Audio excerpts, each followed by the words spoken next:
You know someone less talented than you who is doing better than you. Not slightly better, noticeably better. And you can't explain it. You've watched them, you've compared, you've been honest with yourself. Your skills are sharper, your work is cleaner, your thinking is deeper. By almost every measure that should matter, you're ahead. And yet, they got the opportunity. They got the introduction. They got the room. They got the call that changed everything. And you got nothing. So you did what smart, talented people do. You worked harder. You got better. You upgraded your skills, refined your craft, put in the hours that nobody sees. And it happened again. Someone less qualified, less experienced, less capable moved past you. And the story you've been telling yourself, the one that says talent wins, quality speaks for itself, the cream rises to the top, started to feel like a lie you were told to keep you busy. This video is not going to tell you to network more. It's not going to tell you to go to more events, post more on LinkedIn, or collect more business cards. What I'm going to show you is the actual mechanism behind why this keeps happening. A mechanism that has nothing to do with your talent, nothing to do with your effort, and everything to do with where you are standing in an invisible structure that most people never even know exists. And once you see it, you cannot unsee it. Here's the story the world sells you about why talented people succeed. Work hard enough and you'll be noticed. Be good enough and doors will open. Build the right skills and the right people will find you. Results speak for themselves. And maybe you believed it. Maybe you still half believe it. So you doubled down on the one thing you could control, your craft. You took the courses, you read the books, you built the skills. You delivered results that should have been undeniable. You became genuinely, objectively good at what you do. And still the gap stayed, or widened. So then you tried the conventional networking advice. Go to events, shake hands, follow up. Build your personal brand, stay top of mind. And you probably tried that too. And it felt hollow and transactional and exhausting. And it produced almost nothing meaningful. And so you landed on the conclusion that most talented, frustrated people land on. Either the world is unfair, which is true but useless, or you're missing something you haven't been able to name yet. You're right about the second one. What you're missing isn't more talent. It isn't more effort. It isn't even more networking in the conventional sense. What you're missing is an understanding of the invisible architecture that determines who gets what in every industry, every city, every room worth being in. And nobody taught you this. Not in school, not in any self-help book you've read, not in any career advice column. Because most people don't know it exists. In 1973, a sociologist named Mark Granovetter published a study that should have rewritten everything we think we know about success. He was trying to understand one simple thing. How do people actually find jobs? What he found destroyed the conventional wisdom. The people who found the best opportunities, the highest paying roles, the most unexpected career leaps, they almost never got there through close friends. They got there through acquaintances, people they barely knew, someone they met once at a conference, a former colleague they hadn't spoken to in 2 years, a distant contact from a completely different world. Granovetter called this the strength of weak ties. And here's why it matters for you. Your close circle, your best friends, your family, your inner network, they know the same things you know. They move in the same circles, they hear the same rumors, they have access to the same opportunities. When you go to them for leads, for introductions, for opportunities, you are fishing in a pond you've already fished out. Your weak ties, the acquaintances, the loose connections, the people on the edges of your world, they live in completely different information ecosystems. They hear things you don't hear. They know people you don't know. They have access to worlds that your close circle has never touched.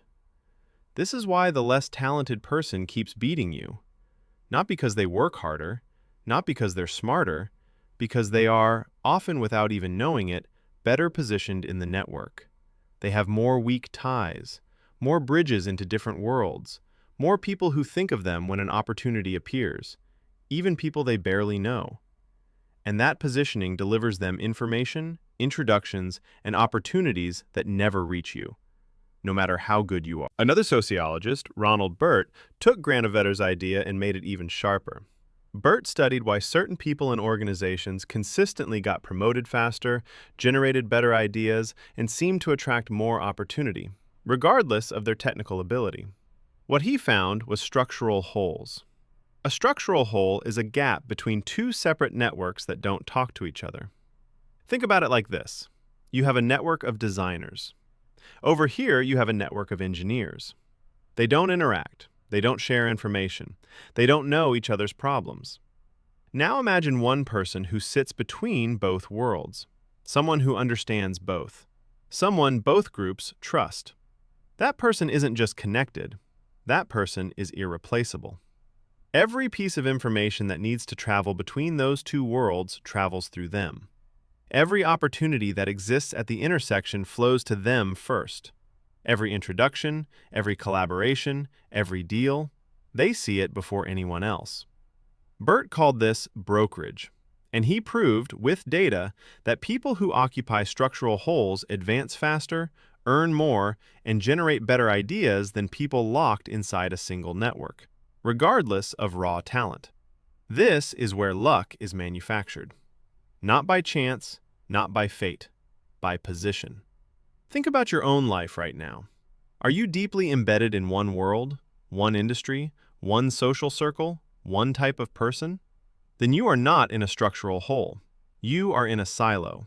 And silos, no matter how excellent the people inside them, are information deserts. Let me show you what this looks like in real time. You are excellent at your craft. You stay in your lane. You go deep. You build mastery inside your world, and you interact almost entirely with people who inhabit the same world. Your friendships are mostly with people in your industry. Your conversations are mostly about the same topics. Your social media is a curated feed of people who think like you. Your weekends are spent with people who went to the same kinds of schools, work in the same kinds of jobs, worry about the same kinds of problems. Your information bubble is airtight. And you feel connected. You feel part of a community. You feel like you know people. But here's what's actually happening. Every person in that tight circle is getting the same signals you are. The same job postings, the same gossip, the same opportunities, the same cultural references, the same fears. You are all fishing in the same pond. Meanwhile, the person who seems to get all the luck, study them carefully. They probably know people across multiple industries. They probably have friends who are nothing like them. They probably move between very different social worlds without friction. They probably know someone in finance, someone in tech, someone in the arts, someone on the ground. They are not smarter. They are not working harder.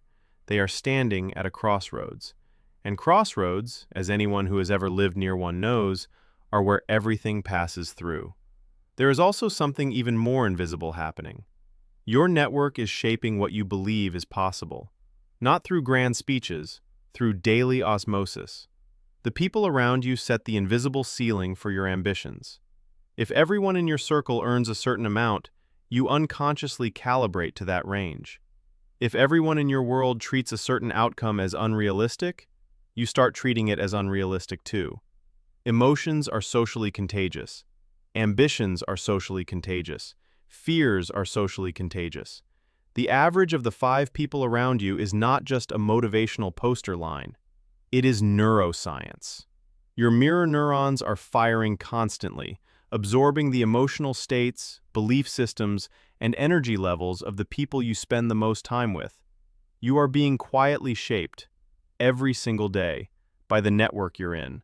And most of the time, you have no idea it's happening. Marcus Aurelius ruled the Roman Empire, an empire built entirely on networks, on alliances, on information moving faster through the right people than through armies.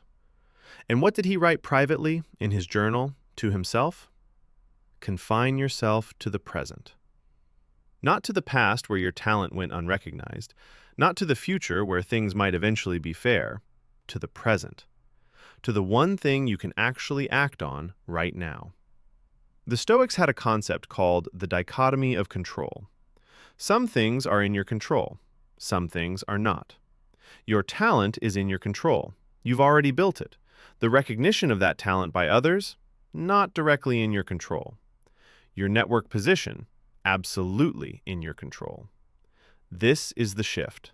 Stop waiting for the world to notice how good you are.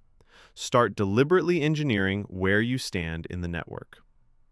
Epictetus was born a slave and became one of the most influential philosophers in history. He had no power, no connections, no privilege by birth. What he built, deliberately, was influence through ideas that crossed every social boundary of his time. He stood at the intersection of slave and philosopher, of poverty and wisdom, of powerlessness and authority. He occupied a structural hole that nobody else occupied. And 2,000 years later, Marcus Aurelius, the most powerful man in the world, was quoting him. Talent without position is a library nobody visits. Position without talent is an empty room. You have the talent. Now you need the position. So what do you actually do? First, stop trying to network more. Start networking differently. More events with the same kinds of people will not move you. More LinkedIn connections inside your existing bubble will not move you. What moves you is deliberately building bridges into worlds that are currently foreign to you. Find one person in a completely different industry and genuinely invest in that relationship. Not transactionally, not with an agenda, with real curiosity about how their world works.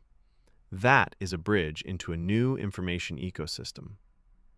Second, become a connector. Here is the counterintuitive truth about network positioning. The fastest way to move toward the center of any network where all opportunities flow is not to take, it is to give. Connect people. Introduce people who should know each other. Share information freely. Solve problems without keeping score. When you connect two people from different worlds, you become the bridge. And bridges are structural holes. And structural holes are where luck is manufactured. Givers don't finish last. Givers become indispensable. Third, deliberately expand your weak ties. One coffee a month with someone from a completely different world. One conversation with someone who thinks nothing like you. One event outside your industry. One book from a field you know nothing about. These are not social obligations. These are investments in your information surface area. The wider your information surface area, the more signals you catch that nobody else in your tight circle is catching. That is the actual definition of being ahead. Repositioning yourself in a network doesn't look dramatic. It doesn't look like a transformation montage. It looks like one awkward conversation with someone outside your world. It looks like following up with someone you met once and never spoke to again. It looks like attending one event in an industry you know nothing about and feeling completely out of place. It looks like making one introduction between two people who have nothing to do with you and expecting nothing in return. Small, quiet, invisible in the moment. But here's what those small moves are actually doing. They are changing your position in the network. Not overnight, not dramatically, but permanently. Every bridge you build is a new information channel. Every weak tie you cultivate is a potential carrier of an opportunity you couldn't have generated from inside your bubble. And here's the thing about network position that's different from almost every other skill. It compounds. The more bridges you build, the more central you become. The more central you become, the more you see. The more you see, the more you can connect. The more you connect, the more indispensable you become. It is a flywheel. And most talented people never start it spinning because they are too busy going deeper into a world that is already giving them diminishing returns. You came into this video thinking the world was being unfair to your talent. It isn't. The world is being perfectly fair to network position. And network position, unlike talent, unlike luck, unlike the family you were born into or the city you grew up in, network position is something you can engineer, starting today. Not by being fake, not by being transactional, not by collecting people like business cards, by being genuinely curious about worlds that are not your own, by connecting people who should know each other, by building bridges instead of deepening silos, by understanding that the person who seems to get all the luck isn't luckier than you. They are simply standing where more things pass through. Granovetter proved it in 1973. Bert proved it after him. And every person you've watched succeed without obvious reason has been living it, usually without even knowing the science behind what they were doing. Now you know the science, which means you have something they didn't have when they started. You can do this deliberately. Luck isn't fate, it is a structural position, and positions can be moved.